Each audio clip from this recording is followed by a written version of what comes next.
Assalamualaikum warahmatullahi ta'ala wabarakatuh. Bismillahirrahmanirrahim. Alhamdulillahirabbil alamin.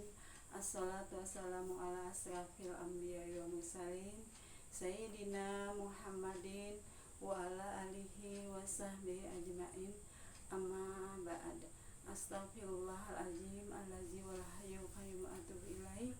Astaghfirullahaladzim allazi la ilaha illallah wal hayyul qayyum atubu ilaih.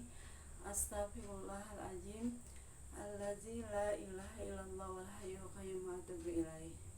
La ilaha illallah wahdahu la syarika lahu, lahul mulku wa lahul hamdu yuhyi wa yumiitu wa huwa ala kulli syai'in qadir.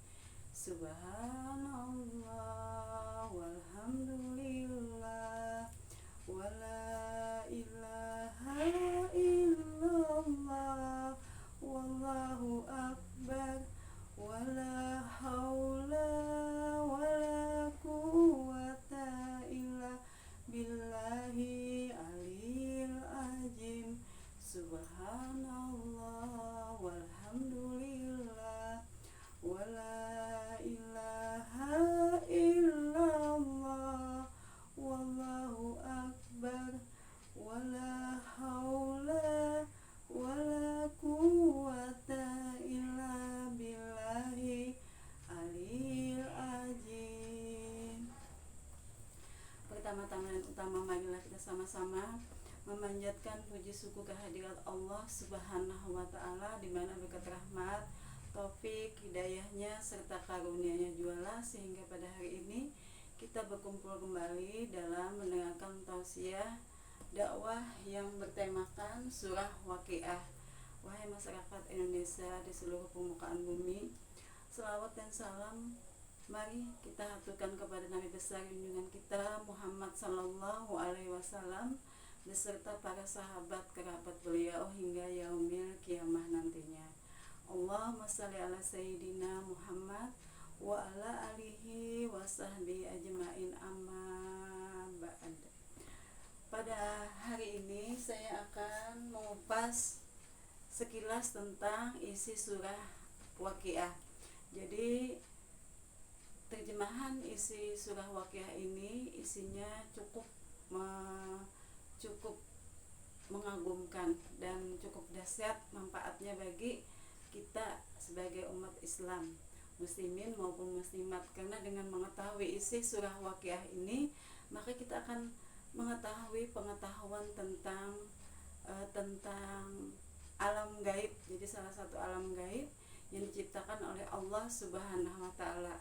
Alam gaib itu kan bermacam-macam, seperti alam ruh ketika kita masih dalam kandungan, kemudian nantinya kita lahir kita berada dalam alam dunia, kemudian kita nanti akan kembali menjadi ke alam gaib seperti kita memasuki alam kubur, alam akhirat, surga maupun atau neraka. Nah, wahai masyarakat Indonesia, muslimin dan muslimat di seluruh tanah air Indonesia, jadi surah Waqiah ini diantara bunyinya adalah begini. Bismillahirrahmanirrahim. Ija waqa'atil waqi'ah laisa liwaq'atiha kazibah khafidatu rafi'ah ija rujatu wabusati jibalu basa faqanas haba aman basa, dan seterusnya sampai di antaranya ada bunyinya maimana mutmainnah. Jadi itu beberapa ayat yang saya bacakan tadi adalah 5 di antara surah Ija Waqiah. Jadi pada terjemahan yang pertama, Ija waqa'atil waqi'ah, apabila datang hari kiamat. Jadi pada ayat yang pertama itu terjemahnya apabila datang hari kiamat. Nah, ini adalah firman daripada Allah Subhanahu wa ta'ala. Kemudian apabila datang hari kiamat itu, maka tidak ada seorang pun yang akan meragukannya kejadian itu. Jadi tidak ada, kita sebagai umat Islam tidak boleh meragukan bahwa suatu saat kiamat itu akan datang. Cuma apabila datangnya kita tidak mengetahui, wallahu alam bisawab. Cuma diceritakan oleh ulama dan Rasulullah sallallahu alaihi wasallam kiamat itu datang pada hari Jumat. Nah, kemudian pada ayat yang ketiga itu terjemahnya adalah pertama tadi, apabila datang hari kiamat dan tidak ada seorang pun yang meragukan kedatangan kejadian itu. Kemudian yang pada terjemahan yang ketiga ini menjelaskan bahwa pada hari itu manusia dibedakan dalam 3 golongan. Jadi pada hari kiamat itu manusia akan dikelompokkan menjadi 3 golongan.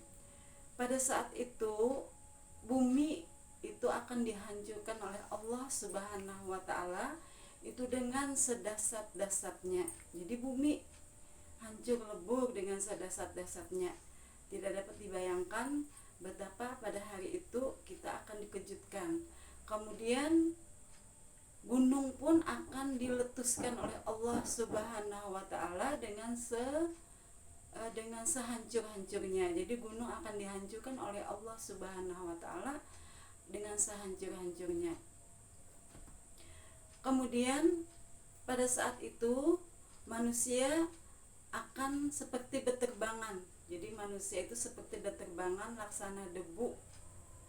Nah, ini ada tersurat pada surah Waqiah tadi. Lalu manusia yang dibagi 3 golongan itu adalah, jadi diungkapkan dalam surah Waqiah, manusia 3 golongan itu adalah satu, pertama adalah golongan terdahulu, yang kedua adalah golongan kanan, yang ketiga adalah golongan kiri. Antara golongan terdahulu, golongan kanan ini adalah golongan surga. Jadi Waqiah mengungkapkan betapa ini adalah berita yang sangat menggembirakan bahwa yang masuk surga itu ada 2 golongan.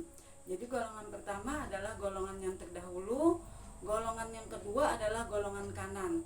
Golongan yang terdahulu adalah golongan orang-orang yang beriman yang terdahulu sebelum datangnya Islam.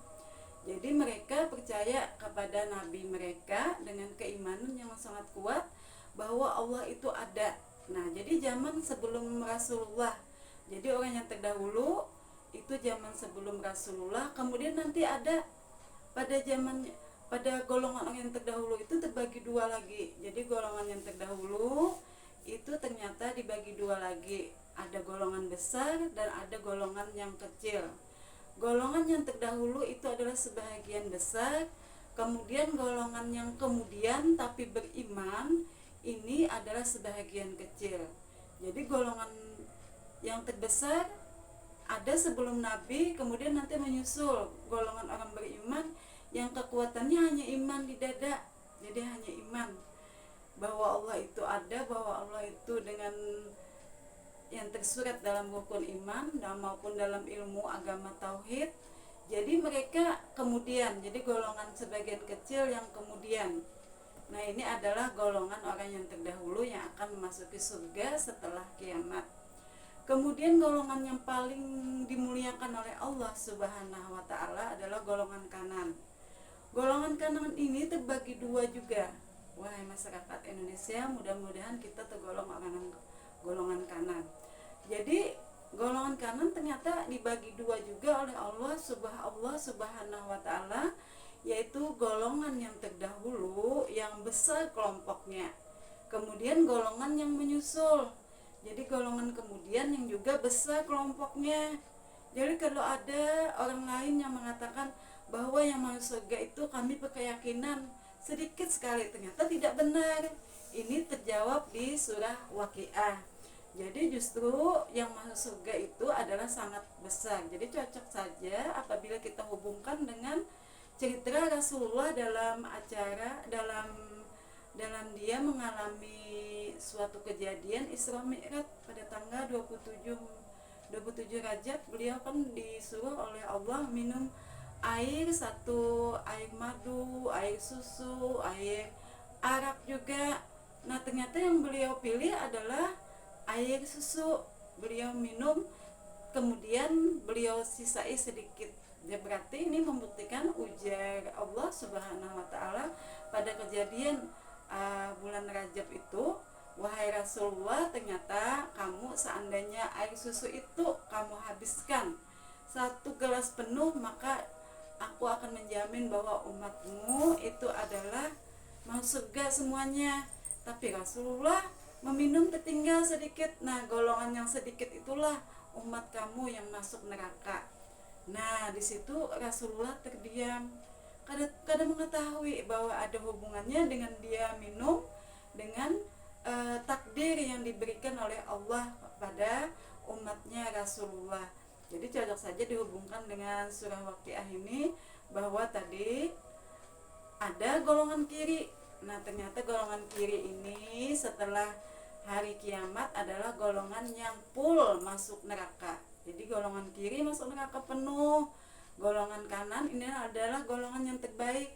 Siapakah golongan kanan itu? Adalah golongan yang dimuliakan oleh Allah Subhanahu wa taala. Golongan kanan terbagi dua, golongan yang terdahulu beriman kepada Allah, kemudian sampai dengan akhir zaman. Nah, ini kan berganti-ganti, ini kan ada silih berganti, nanti meninggal, manusia hidup, terlahir, meninggal, terlahir.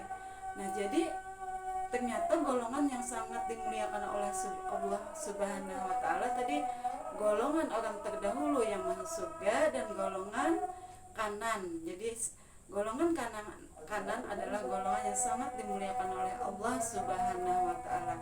Bagaimana cerita golongan kanan dan golongan orang terdahulu yang masuk surga ini? Nantinya itu dikatakan Allah menyiapkan surga. Jadi surganya itu terdapat banyak kenikmatan.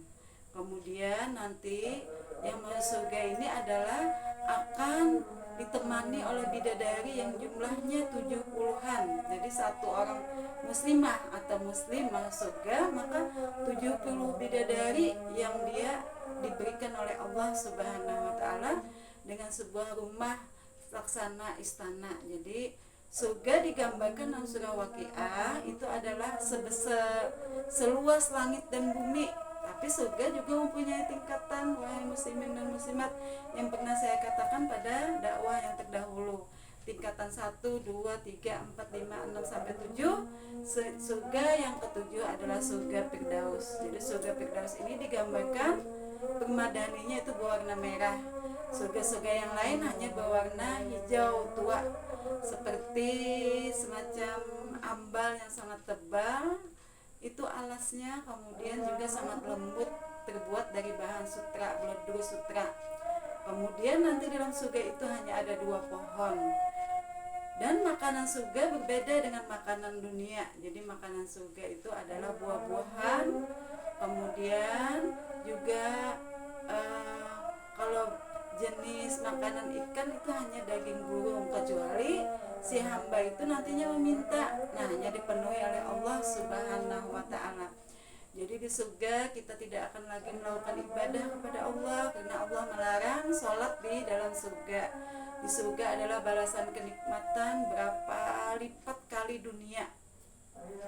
Kemudian di surga itu juga kita tidak akan pernah merasakan sedih, merasakan ujian, merasakan bala dan sebagainya. Cuma dilayani oleh malaikat Allah sebagai pelayan-pelayannya. Kemudian diberi bidadari bagi laki-laki yang solehah. Ternyata dia mempunyai 2 istri sah di dunia yang ditampilkan di dalam surga. Di samping istri solehah yang menjadi bidadari, itu juga akan ditemani oleh bidadari-bidadari lainnya, yaitu para wanita yang perawan yang umumnya sangat muda-muda. Demikian juga yang wanita menyasuk surga juga diberi bidadari lakian.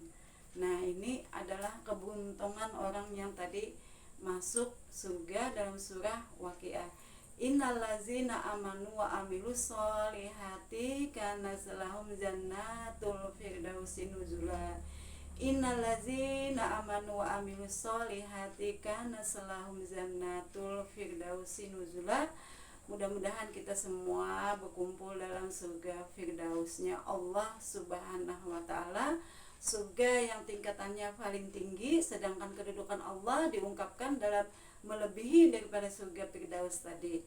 Jadi ternyata orang yang masuk surga itu adalah yang paling utama adalah sholat, yang kedua adalah beramalan solehah, beramalan soleh. Misalnya dia mengaji, amalan solehnya selain sholat. Misalnya dia amalan solehnya berzikir atau bertasbih siang dan malam. Misalnya dia amalan solehnya juga suka bersedekah dengan ikhlas. Bersedekah tanpa orang banyak mengetahui. Mungkin itu lebih ikhlas daripada bersedekah diketahui oleh orang banyak.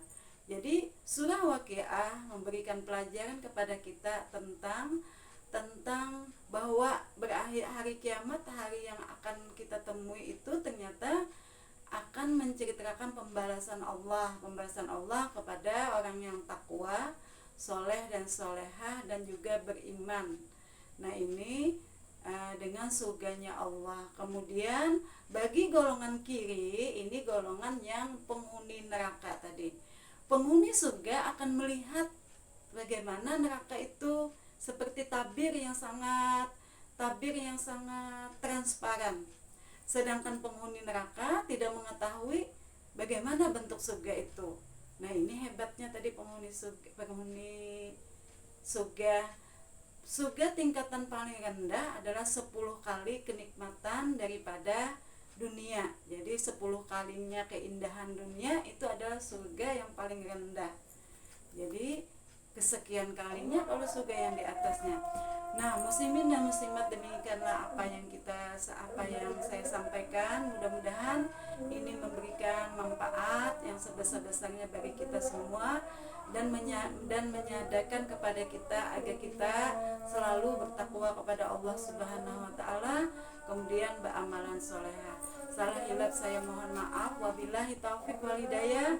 Assalamualaikum warahmatullahi taala wabarakatuh.